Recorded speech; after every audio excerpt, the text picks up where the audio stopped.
Halo, perkenalkan nama saya Christy Mariadi Putri. Di sini saya akan membahas mengenai dua entrepreneurship yang sukses dan yang gagal. Jadi di sini saya akan bahas yang pertama, biografi entrepreneurship yang sukses, yaitu pengusaha muda yang bernama Hendy Setiono. Di sini dia adalah seorang kuliner kebab Turki dan dia mengalami kesuksesan yang begitu pesat di dalam kulinernya, yaitu berjualan kebab Turki.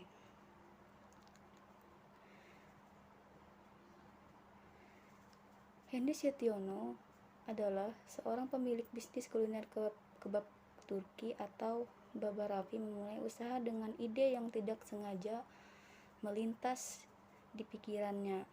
Nyatanya mampu menghantarkan Hendy menuju puncak kesuksesan. Awal perkenalannya dengan kebab terjadi pada tahun 2003. Ketika Hendy dia mencicipi masakan Timur Tengah, mencicipi keaslian masakan kebab kedai yang tersedia di negara Qatar. Hendy memulai rencana bisnisnya, yaitu dalam usahanya yang sekarang ia ingin mengembangkan kuliner kebab Turki. Dia banyak menuntut ilmu di jurusan Teknik Informatika atau ITS selama 4 semester ini, kemudian mencari rekan bisnis untuk diajak berbisnis kuliner kebab Turki bersama Hendy Setiono. Agar lebih cocok untuk dipasarkan, yaitu dengan mengurangi aroma cengkeh dan lada yang sangat kuat serta mengurangi ukuran porsi kebab yang terlalu besar. Hendy Setiono berusaha untuk mengurangi porsi dari kebab itu sendiri. Dari usahanya itulah dia dapat kesuksesan dan mencapai tingkat kesuksesan yang lebih tinggi dari berkuliner kebab Turki. Itulah kesuksesan dari biografi entrepreneurship yang bernama Hendy Setiono. Dan yang kedua akan saya bahas, yaitu mengenai biografi entrepreneurship yang gagal.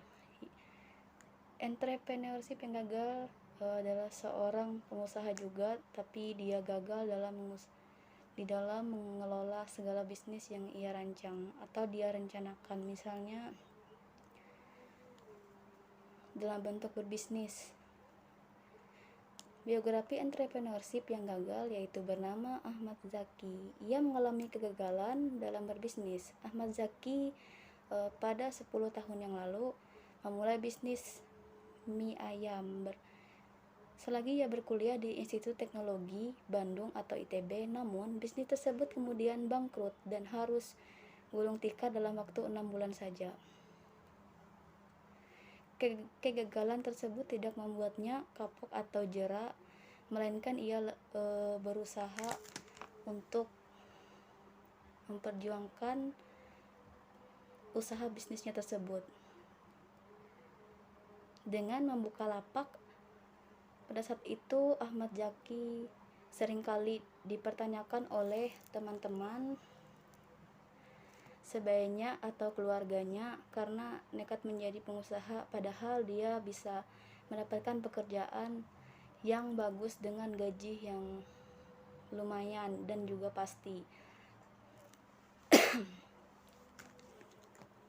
Tetapi Ahmad Zaki lebih menyenangi pekerjaan bisnisnya, yaitu menjual mie ayam.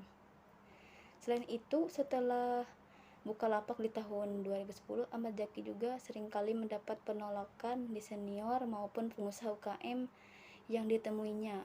Jadi itulah penyebabnya. Mungkin alasan lain, mie ayam yang dia olah kurang begitu berselera dibeli oleh pelanggan atau konsumen yang membelinya. Makanya ia mengalami kegagalan di dalam usaha bisnisnya tersebut. Jadi sekian entrepreneurship biografi yang saya bahas. Dari kedua entrepreneurship tersebut bisa kita simpulkan, yaitu bahwa Dalam mencapai segala kesuksesan itu tidak semudah membalik telapak tangan. Bahkan dibutuhkan sebuah usaha agar kita mampu untuk mencapainya dengan semampu kita. Dunia berbisnis bukanlah hal yang mudah dan banyak sekali godaan ataupun saingan luar yang membuat bisnis yang kita buat itu bisa gagal. Jadi itulah biografi entrepreneurship yang dapat saya bahas mengenai yang gagal dan yang sukses. Sekian pembahasan dari saya. Terima kasih, Tuhan Yesus memberkati.